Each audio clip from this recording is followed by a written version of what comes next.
하나님 말씀은 마태복음 14장 13절부터 21절까지입니다. 마태복음 14장 13절부터 21절까지 한 절씩 교독하시겠습니다. 예수께서 들으시고 배를 타고 떠나서 따로 빈들에 가시니 무리가 듣고 여러 고을로부터 걸어서 따라간지라.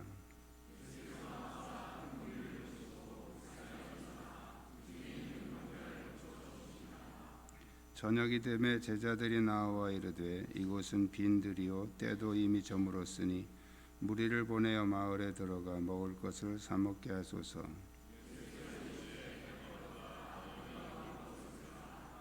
제자들이 이르되 여기 우리에게 있는 것은 떡 5개와 물고기 2마리 뿐이니이다. 무리를 명하여 잔디 위에 앉히시고 떡 5개와 물고기 2마리를 가지사 하늘을 우러러 축사하시고 떡을 떼어 제자들에게 주시매 제자들이 무리에게 주니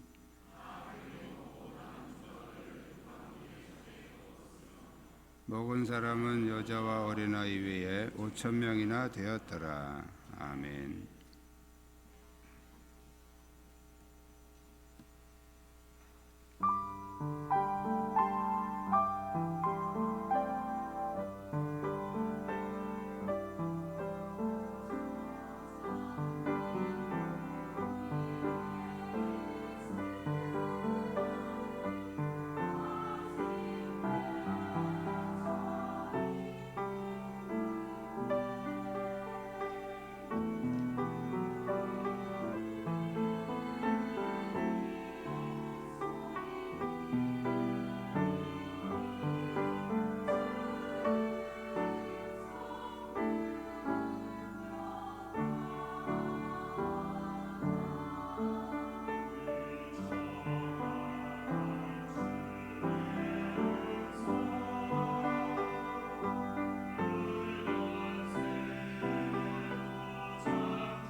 감사합니다. 주위에 있는 분들과 서로 인사 나누시기 바랍니다.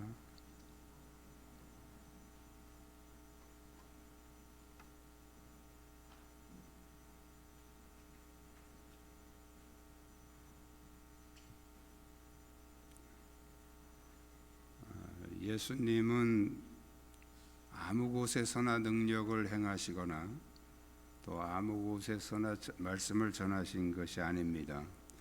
어떤 곳에서는 피하시고 또 어떤 곳은 또 찾아가셔서 말씀을 전하시고 또 능력을 행하셨습니다. 오늘 본문을 통해서 주님은 어떤 심령을 찾아가시고 또 어떤 심령을 피하시는지 말씀을 통해서 분별하고 주님이 찾아오시는 심령으로 나가시기를 축복합니다. 우리 한번 따라 하시겠습니다. 빈들은 주님이 찾아가신 곳입니다. 오늘 13절에 보면 예수께서 들으시고 배를 타고 떠나사, 들으시고 하는 말은 어떤 얘기를 들으셨다는 얘기인데 그 얘기는 바로 앞에 12절에 나옵니다. 요한의 제자들이 와서 시체를 가져다 장사하고 가서 예수께 아뢰니라. 아뢰다는 건 예수님에게 말씀드렸다는 거예요. 무슨 얘기요? 요한이 죽어서 헤롯에게 죽어서 우리가 지금 장사 지내고 왔습니다 하는 얘기죠. 그 요한의 죽음에 대한 소식이죠. 그 소식을 들으셨다는 말입니다. 자, 그리고 배를 타고 떠나사, 예수님은 세례 요한의 죽음에 대한 소식을 들으시고 배를 타고 빈들로 가셨습니다. 여기 빈들이라는 말은 비어있다는 뜻의 빈, 그 다음에 들판 할 때 들, 그래서 두 가지 말이 합성된 말이죠. 비어있는 들. 제가 이 뜻을 조금 더 정확히 알고 싶어서 이제 사전도 찾아보고 또 영어 성경도 찾아보고 그랬더니 영어 성경에서는 어떻게 해석을 하고 있느냐면 홀로라는 단어하고 장소라는 단어를 합성해서 홀로, 혼자 있는 곳, 뭐 그런 뜻이겠죠.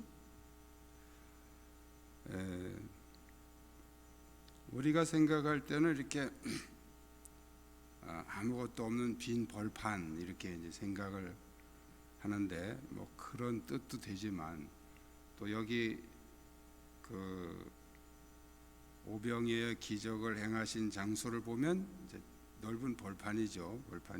벌판은 맞지만 또 영어 성경에서는 그보다 조금 더 다른 의미를 뭐 광야라든지 이런 뜻을 그런 단어를 쓰지 않고 혼자 있는 곳이라는 단어를 선택한 것은 여기 중요한 의미를 부여하고 있는 것이죠. 이 빈들은 아무것도 없는, 아무것도 걸릴 것도 없고 볼 것도 없고 들리는 소리가 없는 그런 곳이 빈들입니다. 주님이 그곳에 찾아가셨다 하는 것은 우리에게 영적인 의미를 부여하고 있죠. 빈들과 같이 세상의 소리가 끊어지고 또 세상의 모든 것이 보여지지 않는 그런 심령에 예수님이 찾아가신다는 것입니다. 마태복음 6장에서 예수님은 거리에 서서 기도하지 말고 골방에 들어가서 기도하라고 말씀을 하십니다. 골방에 들어가서 은밀한 중에 계시는 너희 하나님께, 너희 아버지께 기도하라 이렇게 말씀을 하시죠. 자, 바로 그 예수님이 말씀하신 그 골방과 오늘 본문에 나오는 빈들은 영적으로 같은 의미입니다. 골방은 좁은 장소고 빈들은 넓은 장소지만 결국 홀로 아무것도 없는, 그래서 하나님과만 대화할 수 있는, 하나님과만 만날 수 있는 그 장소를 마태복음 6장에서는 골방으로 표현했고 오늘 본문에서는 빈들로 표현한 것이죠. 사람은 세상에 기대할 것이 많고 또 들어볼 것이 많을 때 하나님을 찾지 않습니다. 주님을 만나기 원하신다면 우리는 홀로 된 장소, 빈들로 나가셔야 됩니다. 빈들은 세상의 모든 소리와 욕심이 차단되고 오직 하늘의 소리만 들려질 수 있는 빈 마음이 바로 빈들입니다. 주님은 오늘도 아무런 비판 없이 주님을 수용할 수 있는 빈들과 같은 심령을 찾아오시는 줄로 믿습니다. 말씀을 순수하게 말씀으로 받을 수 있는 이 빈들과 같은 마음에 주님이 찾아오십니다. 여러분의 마음을 비워서 빈들로 나가십시오. 두 번째는 따라 하시겠습니다. 빈들은 주님이 치유하시는 곳입니다. 오늘 본문에 보면 예수님은 빈들에서 병든 사람을 고쳐주셨습니다. 자신을 배척하는 이 고향 사람들 앞에서 주님은 능력을 행하지 않으셨다고 13장 58절에 말씀을 하고 있습니다. 또한 세례 요한을 죽인 그 소식을 들으시고 그곳을 떠나셨다고 말씀을 하셨습니다. 자신의 삶에 집착하고 진리를 거부하는 이 고향 사람들, 또 자신의 야욕을 위해서 진실의 소리를 차단하고 진실의 소리를 억압하는 이 헤롯의 왕궁을 주님은 떠나셨다는 거예요. 그러나 오늘 성경에 보면 주님을 만나기 위해서 빈들로 나온 병자들을 주님은 고쳐주셨습니다. 오늘 성경에 그들은 걸어서 따라갔다 이렇게 기록하고 있습니다. 무리가 듣고 여러 고을로부터 걸어서 따라간지라. 지금 같으면 승용차를 타고 갔겠죠. 또 여러 가지 그런 도구들을 타고 갔겠죠. 그러나 고대 사회에서도 나귀나 말이나 이렇게 타고 갈 수 있습니다. 그런데 성경이 굳이 걸어서라는 단어를 강조하고 있는 것은 그들이 바로 주님을 만나기 위해서 얼마나 고생하고 힘들게 애쓰고 노력했느냐 하는 것을 표현하고 있는 거예요. 그래서 여러 고을로부터 걸어서 따라갔다고 기록하고 있습니다. 주님이 그들을 치유하시는 동기는 오늘 본문에 보면 불쌍히 여기사, 그래서 불쌍히 여기사. 불쌍히 여기사라는 말을 다른 말로 바꾸면 주님의 긍휼입니다. 긍휼. 주님의 긍휼하심 때문에 그들을 치유하셨다는 거예요.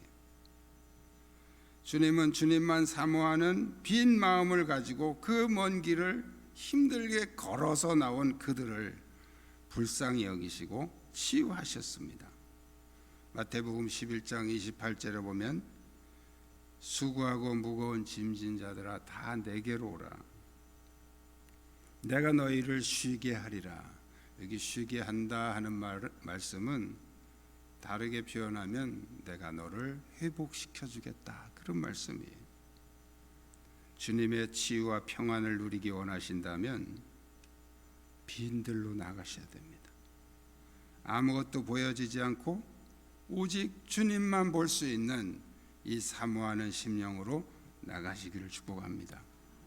세 번째는 따라하시겠습니다. 빈들은 생명의 양식이 있는 곳입니다. 사람들은 해가 저무는 줄 모르고 주님의 말씀에 집중하고 있었습니다. 그들은 주님에게 떡을 기대하지 않았습니다. 왜냐하면 그곳은 빈들이었기 때문이죠. 오직 주님만 보였고 주님의 말씀만 들렸지요. 그런데 그들이 지쳐 있을 때쯤에 주님은 그들에게 떡을 먹여줘야 되겠다는 생각을 하십니다. 오늘 본문에 보면 제자들이 이렇게 얘기를 합니다. 이곳은 빈들이요 때도 이미 저물었으니 무리를 보내어 마을에 들어가 먹을 것을 사 먹게 하소서. 여기는 아무것도 없는데 이 사람들이 배고프고 허기져서 이제 마을에 들어가서 먹을 것 사 먹게 그렇게 하셔야 됩니다. 예수님이 병자를 고쳐주시고 사역하는데 이제 제자들이 제안을 한 거예요. 왜냐하면 계속 사역이 지체가 되니까. 근데 예수님이 제자들에게 갈 것도 없다. 너희가 먹을 것을 줘라.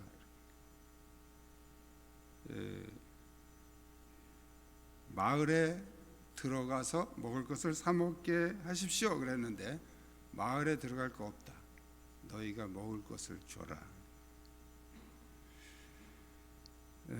우리에게 있는 것은 떡 5개와 물고기 2마리뿐입니다. 그것을 내게 가져오라. 그리고 축사하시고 제자들에게 나눠주시면서 이걸 가지고 나눠줘라 이렇게 말씀을 하십니다.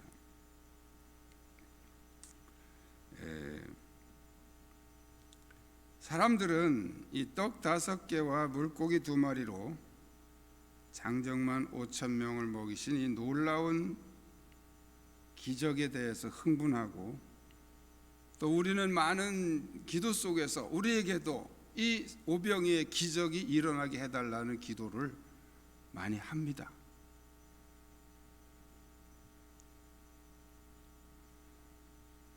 그러나 주님이 사람들에게 떡을 주신 것은 그들의 육신의 양식을 해결하는 것이 목적이 아니었습니다.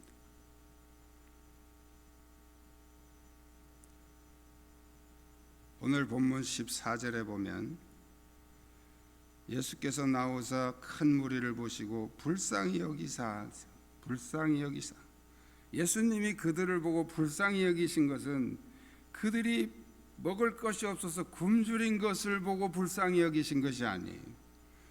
그들의 황폐한 영혼 때문에 불쌍히 여기신 것이죠. 그런데 그 상황에서 예수님이 왜 떡을 먹이셨을까요? 바로 생명의 공급자가 누구인지를 알라는 거예요. 이 부분에 대해서 요한복음에서는 변론 형식으로 해서 예수님이 내가 바로 생명의 양식이다라고 말씀을 하고 계시죠. 자, 오늘 본문에서는 사건만 간단하게 기록하고 있기 때문에 그냥 이런 기적이 일어났다라고 증거하고 있지만 이것을 통해서 예수님이 우리에게 주시는 메시지가 있다는 거예요. 사람들은 떡에 눈이 팔려 있을 때 주님은 바로 그 떡을 통해서 그들의 영혼이 주님께 나오기를 기다리셨던 것입니다. 베드로가 밤새도록 한 마리도 고기를 잡지 못했을 때 예수님이 말씀하십니다. 네 오른편에 그물을 던져라. 그래서 그물을 던졌는데 많은 물고기가 잡혔습니다. 이 상황에서 베드로는 2가지 중에 하나를 선택할 수 있는 자유가 있죠. 와, 이렇게 많은 물고기를, 할렐루야, 이제 주님 말씀만 들으면 큰 부자가 되겠구나. 밤새도록 한 마리도 못 잡았는데 주님 말씀 한마디에 엄청난 물고기가 잡혔어요. 그래서 이 물고기, 이 많이 잡힌 물고기, 여기에 집착할 수도 있습니다. 그런데 베드로는 이 물고기를 버립니다. 누구를 봅니까? 주님을 보게 되죠.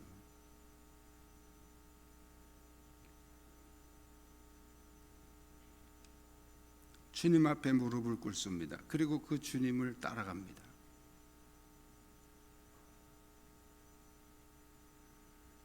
기적이 기적으로 끝날 때 가장 허무한 결과를 가져옵니다. 기적은 주님을 볼 수 있는 통로가 될 때 가장 큰 기적이 되는 것입니다.